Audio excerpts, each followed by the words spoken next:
Hello guys, कैसे हो साथियों। तो मैं आ गया हूँ बड़ी देर बाद। चित्राक्ष आ चुका है।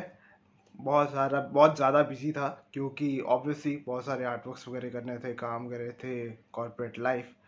ठीक है ना। तो मेरा काम भी आता रहता है, यूट्यूब पे देख लिया करो।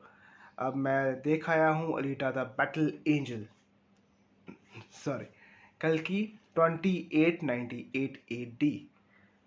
और उसके काफ़ी टाइम लग गया मुझे आने में। एक्चुअली में संडे का शो था। अब कमेंट मत करना कि मत आया कर, ठीक है, आ ही गया हूँ मैं। तो बात करते हैं इस मूवी के ऊपर कि मूवी कैसी थी। और एक सीधी बात बताता हूँ सिंपल लाइन में कि मूवी एक्चुअली में बहुत अच्छी थी। It was a good movie, ठीक है। बट उसमें कुछ कमियां हैं जिसके ऊपर बात करेंगे ताकि वो फ्यूचर में इग्नोर हो पाए, ठीक है। तो ज़रूर देखें, पहले ही कह देता हूँ, ज़रूर देख लो, मस्ट वॉच है। और देख के आओ, सपोर्ट करो, ठीक है। और नेक्स्ट थिंग ये है कि चलो अब बात ही करते हैं प्लॉट पे। क्या चीज़ है, मुझे क्या चीज़ पसंद आई, ठीक है ना, क्या चीज़ नहीं पसंद आई। अब बात करते हैं, शुरुआत करते हैं प्लॉट से। कहानी तो तुम सबको पता है कि किसने बनाई है। नाग अश्विन जी ने बनाई है पूरी की पूरी मूवी, ठीक है ना। Hats off to him, he is a good director. Mahabharat का तो कमाल ही कर दिया उन्होंने, हैं, ठीक है। तो अब शुरू करते हैं प्लॉट से। पहली बात, मुझे प्लॉट नॉर्मल लगा, इतना खास नहीं, बट स्टिल प्लॉट के बारे में बात करते हैं। प्लॉट की शुरुआत होती है, एक्चुअली में कैसी शुरुआत होती है, नहीं, सबसे इम्पोर्टेंट चीज़ महाभारत सीन से। ओके, अश्वत्थामा जी आते हैं, दिखते हैं, और वो ब्रह्मास्त्र चला देते हैं उत्तरा पे, जो कि अभिमन्यु की वाइफ होती है, ठीक है। लेट अभिमन्यु कह सकते हो आप। उनकी वाइफ होती है और उनके पेट में उनका बच्चा होता है, और उस पे बाण चला देते हैं। ये एक्चुअली में अर्जुन के लिए होता है, परंतु अर्जुन और जब इनकी फाइट हो रही होती है तब दोनों के दोनों को कहा जाता है कि अपने ब्रह्मास्त्र मोड़ दें, और अर्जुन अपने ब्रह्मास्त्र को वापस ले लेते हैं, और अश्वत्थामा इस ब्रह्मास्त्र को उत्तरा की तरफ भेज देते हैं। अब ये तो प्रॉब्लम आ गई, ठीक है ना। तो ये उत्तरा पे जाके लग जाता है, उत्तरा जी पे जाके लग जाता है। तो इसके बाद श्री कृष्ण जी आते हैं, जो कि अश्वत्थामा पे नाराज होते हैं, अपनी नाराजगी जताते हैं, और वो बताते हैं कि हाँ भाई, आपने गलती की है तो इसका दंड भी आपको मिलेगा। अब इसका दंड क्या है, इसका दंड ये है कि उनकी मणि छीन ली जाती है, और साथ में ही उन्हें यह बता दिया जाता है कि भाई साहब, आप कोड़ी बनकर जिएंगे, ठीक है, और रहेंगे कलयुग के एंड तक। और वो बोलते हैं कि अब मैं प्रायश्चित कैसे करूँगा। तो प्रायश्चित करने का एक ही ढंग है, यानी भगवान श्री कृष्ण जी या विष्णु जी का आखिरी अवतार आने वाला है कलयुग के समय पे, और कली भी आ रहा है, और कली तो डिस्ट्रक्शन फैलाएगा। तो इसलिए उसे रोकने के लिए कल्कि को आना होगा, और उसको बचाने के लिए आपको ठहरना होगा।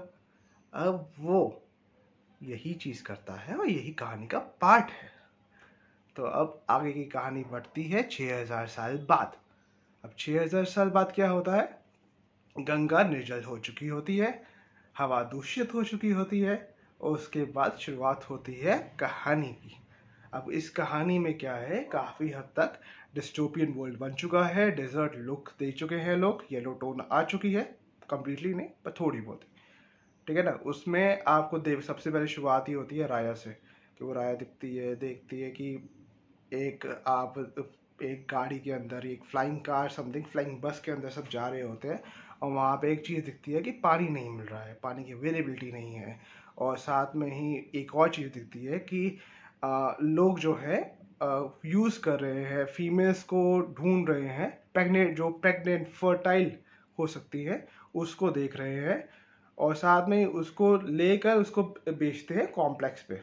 अब ये कॉम्प्लेक्स क्या है मैं आके बताता हूँ, अभी तो आया ही हूँ ऑब्वियसली, ठीक है ना। तो उसके बाद जाते हैं, ये जो टीम जो बस में होती है ये जाती है, और ये पता चलता है कि एक ये तो डिस्टोपियन वर्ल्ड है, तो एक और है वो कॉम्प्लेक्स है।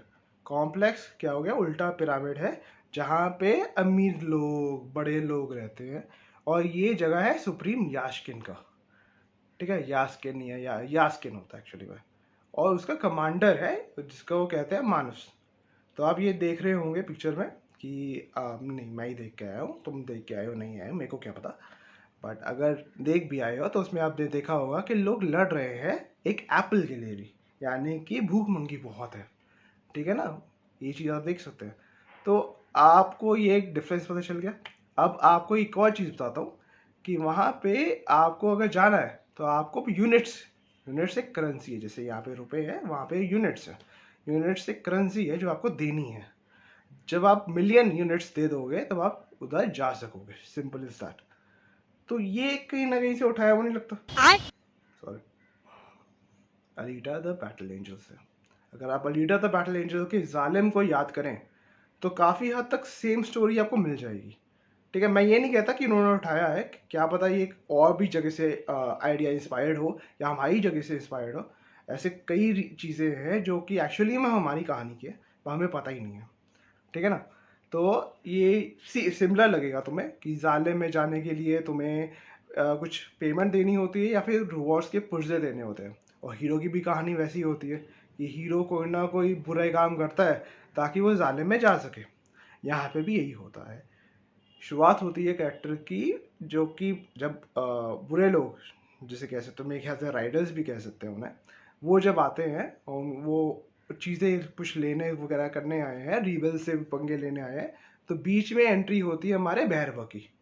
और भैरवा तो प्रभास जी ने निभाया है तो कमाल ही करेंगे, ठीक है ना। तो शुरुआत तो बोरिंग है बट ठीक है। भाई साहब बूजी के साथ आते हैं और बूजी के साथ थोड़े बहुत विलन से लड़ते हैं, पेलते हैं, मारते हैं और कहानी आगे बढ़ती है। ये दिखा दिया जाता है कि वो प्रभास का जो भैरवा कैरेक्टर है वो थोड़ा गरीब है, वो उतना अमीर नहीं है, या फिर वो उधर जाना चाहता है। उसका एक सपना है कि वो कॉम्प्लेक्स में जा सके और उसको मिलियन यूनिट्स पे करने हैं, जो वो कोई तरीका ढूंढ रहा है। वो एक्चुअली में बाउंटी हंटर है। तो बाउंटी हंटर का काम क्या है, ऑब्वियसली ये सारी चीज़ें करना कि कोई भी जो भी किसी को भी पैसे रखे हुए हैं, दाव लगाया हुआ है, उसको लेना, उसको सबमिट करना, पैसे मिलेंगे तुम्हें, यूनिट्स मिलेंगे तुम्हें, और फिर वो जाके तुम्हें कॉम्प्लेक्स में बांट देने हैं, ठीक है ना। ये सारी कहानी अपनी अपनी जगह हो जाती है। और अब बात करते हैं हम सुप्रीम यास्किन और उसकी कॉम्प्लेक्स की। तो कॉम्प्लेक्स में क्या होता है, एक्चुअली में कॉम्प्लेक्स में एक एक्सपेरिमेंट चल रहा है जो कि प्रेग्नेंट वुमेन के ऊपर होता है। प्रेग्नेंट वुमेन को देर तक देखा जाता है कि वो कितनी देर तक टिक पा रही हैं। मिनिमम जो एवरेज फीमेल्स है, मेजॉरिटी ऑफ फीमेल्स हैं, वो टिक पाती हैं 120 डेज तक।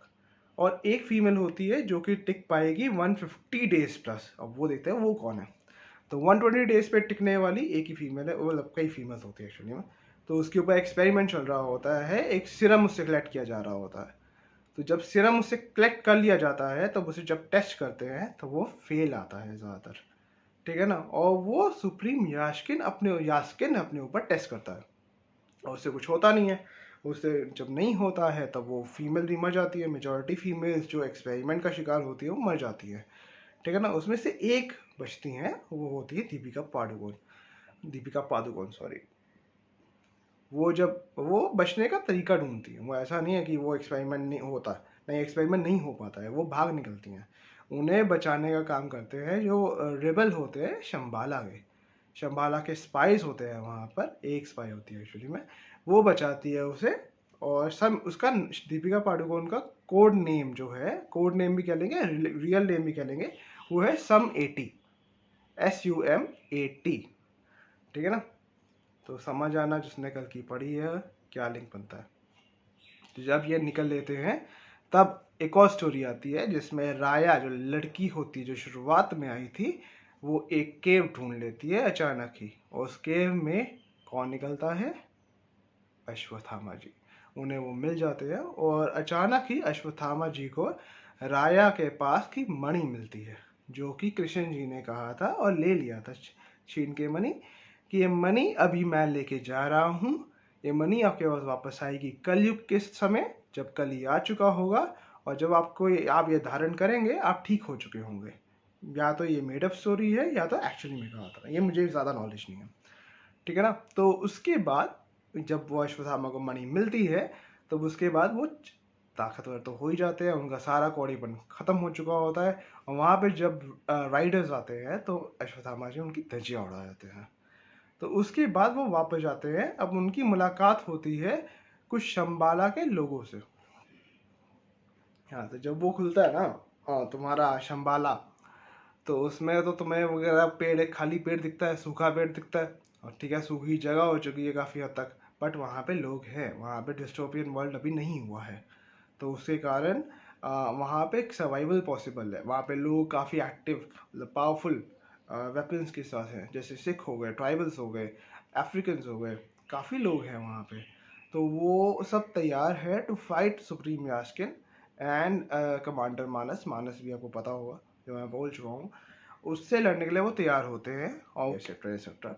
और जब फाइट्स हो चुकी होती है, अश्वत्थामा प्रभास को पीट चुके होते हैं, तब वो शंबाला लेके जाते हैं सुमेति को, ठीक है। उसके बाद में जब वो शंबाला पहुंच जाती है, तब उसके बाद थोड़ा वक्त के बाद वो उधर राइडर्स आ जाते हैं, जो कि कमांडर मानस की सेना होती है। और जब कमांडर मानस की सेना आती है, तब ऑब्वियसली एक वॉर शुरू होता है। उस वॉर के एंड में वो भी आ जाते हैं, भैरवा भाई साहब भी आ जाते हैं। जब भैरवा भाई साहब आते हैं, तब हमारे अश्वत्थामा जी भी उनसे लड़ते हैं और उसकी सेना को मार देते हैं। उससे आइडिया हो जाता है अश्वत्थामा को कि ये कुछ तो खास बंदा है। मैं कौन है ये नहीं बताऊंगा, अगर तुमने पिक्चर देखी है तुम समझदार हो। ठीक है, तो अब ये होगी बेसिक प्लॉट, लंबा खींच दिया, नहीं खींचना चाहिए था। ठीक है, अब इसके बाद में मैं बात करता हूँ मुझे क्या क्या चीज़ें पसंद आई, क्या क्या चीज़ें नहीं पसंद आई। प्लॉट नहीं पसंद आया, उतना पसंद नहीं आया मेरे को। अश्वत्थामा भी देख के हल्क वाली फीलिंग आ रही है, या फिर अभी भी फीलिंग आ रही है परशुराम जी की। मैं अभी भी मानता हूँ कि उन्होंने बहुत अच्छी एक्टिंग की है, नो डाउट। एक्टिंग की बात नहीं कर रहा हूँ मैं कर रहा हूँ कैरेक्टर राइटिंग की। राइटिंग के हिसाब से बात करूँ तो अश्वत्थामा का कैरेक्टर मैं नहीं मानता, बाकी मैं गलत भी हो सकता हूँ, कि अश्वत्थामा का कैरेक्टर बो एंड एरो वाला ज़्यादा लगता है मुझे, रेदर देन फाइटिंग वाला मैं स्टिल परशुराम जी को ज़्यादा क्रेडिट देता हूँ। सो आई स्टिल बिलीव कि Amitabh Bachchan ji can do much better Parshuram ji as compared to Ashwatthama ji, ये मैं मानता हूँ। बट मैं ये भी मानता हूँ कि प्रभास के करेक्टर के लिए बहुत मुश्किल हो जाता ये करेक्टर करना, इसलिए I can be okay with Ashwatthama ji. दूसरी बात, मुझे काफ़ी हद तक रिलेटेबल लगा to the Alita the battle angel. वो काफ़ी हद तक रिलेटेबल लग रहा था, मेरे को इंडियन कल्चर नहीं दिख रहा था in the centre of that the story line, मुझे नहीं दिखा।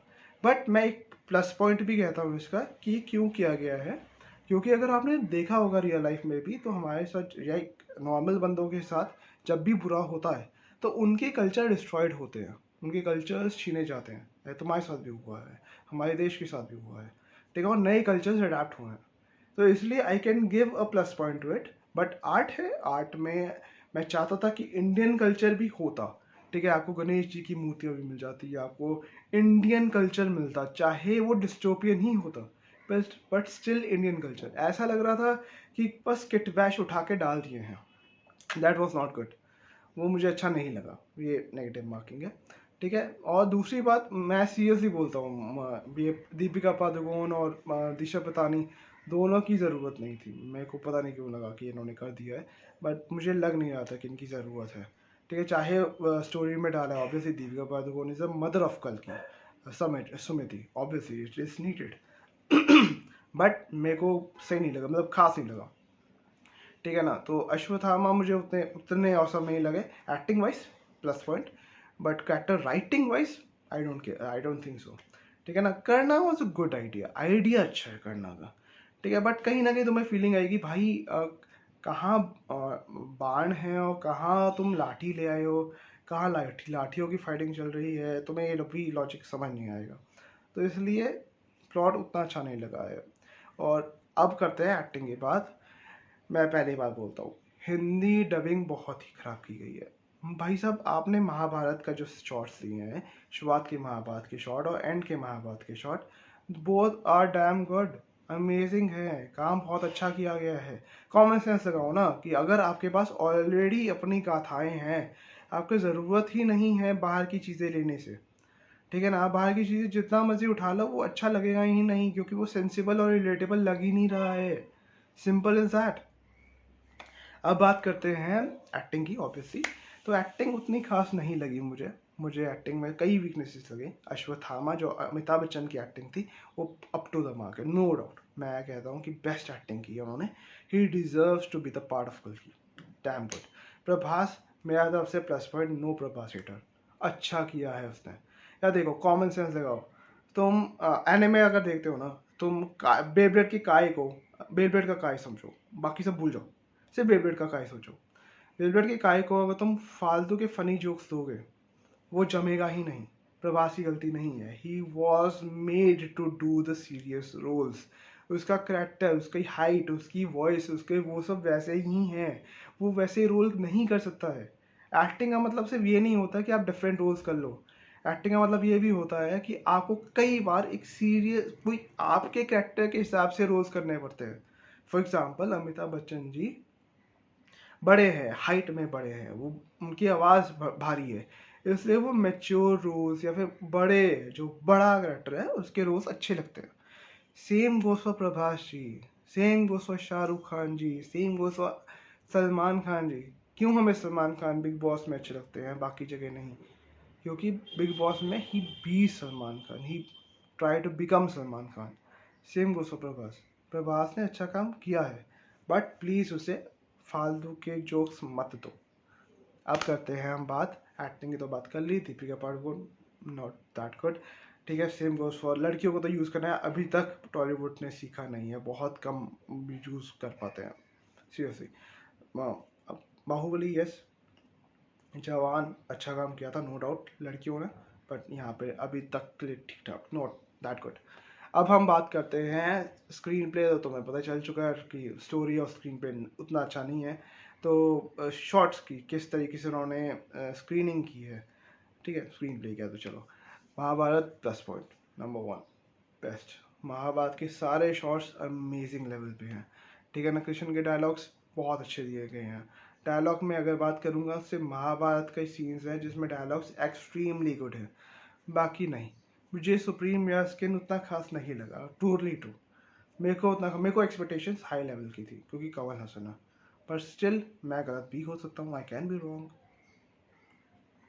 ठीक है, अब आगे चलते हैं, ठीक है बहुत बोल रहा हूँ, गलत नहीं बोलना चाहिए। अब आगे चलते हैं हम, VFX की बात करें, VFX इज़ गुड एक्चुअली, अच्छा काम किया, मैं VFX को कम नहीं बोलूँगा, बहुत अच्छा काम किया है, प्लस पॉइंट टू दैट। ठीक है, उसके बाद आती है हमारी चीज़ें, क्या क्या चीज़ें आती है, याद करें, पॉज करें। अब करते हैं बाकी चीज़ों की बात। ठीक है, राइटिंग तो तुम्हें पता चल ही गया है कि टेरिबल है, ऑब्वियसली अगर राइटिंग टेरिबल है तो स्टोरी टेरिबल होगी। उसके बाद बात करते हैं हम म्यूज़िक की। म्यूज़िक उतना खास नहीं है, अगर महाभारत की बात की जाए परफेक्ट, महाभारत को तो बनाया ही परफेक्ट है इन्होंने, उसके बाद सारा बेड़ा कर दिया, पता नहीं क्या सोच के डाल दिया कि यहाँ से उठा लेंगे, ये उठा लेंगे, वो उठा लेंगे, ये उठा लेंगे, तो सारी चीज़ें उठा ली इन्होंने, ठीक है ना। तो बेड़ा करके किया, music is not that good, but in the and last music बहुत अच्छा है। आप अगर शुरुआत के म्यूज़िक्स की बात करें, महाभारत के सारे म्यूज़िक्स बहुत अच्छे दिए गए हैं, और लास्ट करेक्टर का तो अमेजिंग है, गूज बम्स देगा, महाभारत गूज बम्स देता है, क्लियर। उसके बाद आता है आपका क्या कहते हैं, VFX हो गया, म्यूज़िक हो गया, राइटिंग टेरिबल, बेकार, छोड़ दो, भूल जाओ। आगे देखते हैं क्या होता है, इंट्रो है, कर सकते हैं, माफ़ कर सकते हैं, बस इतना ही है, और कुछ है नहीं। कैरेक्टराइजेशन, कैरेक्टर राइटिंग, राइटिंग अलग चीज़ है, कैरेक्टर राइटिंग भी, कैरेक्टराइजेशन वीक है, कैरेक्टराइजेशन बहुत अच्छी इंप्रूव करनी पड़ेगी। जैसे थैनोस था, उसकी एक आइडियोलॉजी थी, वो अच्छी लग रही थी, ऐसे मत कह दो कुछ भी कि मानस मार रहे हैं, कुछ भी डायलॉग मार दो, नहीं, कुछ अमेजिंग देना। अभी भी आपसे एक्सपेक्टेशंस हैं, अच्छा काम कर सकते हो, प्लीज़ करना। अच्छा, अगली बात अब सिंपल बोलता हूँ कि मस्ट वॉच है, जाके देखो, ऑब्वियसली कमियाँ होंगी क्योंकि अभी स्टीरियोटाइपिंग ख़त्म नहीं हुई है, स्टीरियोटाइपिंग रहेंगी, ठीक है ना। एक दो नाच गाने आएंगे, एक दो ऐसे एक्शंस होंगे जो फालतू के होंगे। Yes, fight is damn good, fight की तो बात ही भूल गया, fight was damn good. Mahabharat की फाइट्स बेस्ट, और एंडिंग फाइट्स जो कि अश्वत्थामा और भैरव की होती हैं वो amazing, up to the mark है। VFX भी बहुत अच्छा है, बहुत अच्छे तरीके से दिखाया गया है, किस तरीके से सिख भी, या फिर हमारे जो ट्रेडिशनल वेपन्स हैं, हमारे जो सिखों के वेपन्स हो गए, या उरुमी हो गई हमारी, उसको किस तरीके से यूज़ किया गया है, बहुत ही ब्रिलियंट है, plus point two that. Fight amazingly बनाया गया है। बस शुरुआत की फाइट, जो इंट्रो फाइट होती है, नॉट महाभारत बल्कि भैरव की, वो थोड़ी वीक कर दी उन्होंने, वो अच्छी रख सकते थे। बस इतना ही कहना चाहूँगा, ज़्यादा नहीं बोलूँगा मैं। बट मस्ट वॉच है, देखोगे चाहे जैसी भी हो मूवी। मैं, क्या पता मैं गलत हूँ, हो सकता हूँ, मैं प्रभास हेटर नहीं हूँ, मुझे काम पसंद आया, मैं चाहता था कि ये देखूँ दोबारा, पर नहीं देख सकता, थोड़ा बिजी हूँ। बट मस्ट वॉच है, जाके देखो। और सारी गलतियों को इग्नोर मारना भी सीखो, ठीक है ना। गलतियाँ बात करनी पड़ती है, बताना पड़ता है, ताकि वो नेक्स्ट टाइम ना हो पाए। चलो चलते हैं, बस इतना ही अभी के लिए। बाकी मैं बाद में आता हूँ, तो मेरे बाकी चीज़ें चेक करो जाके, ठीक है ना। और कमेंट भी लिखो कि मैं क्या क्या और करना चाहिए, मुझे क्या क्या नहीं करना चाहिए, और प्लीज़ सपोर्ट करो यार।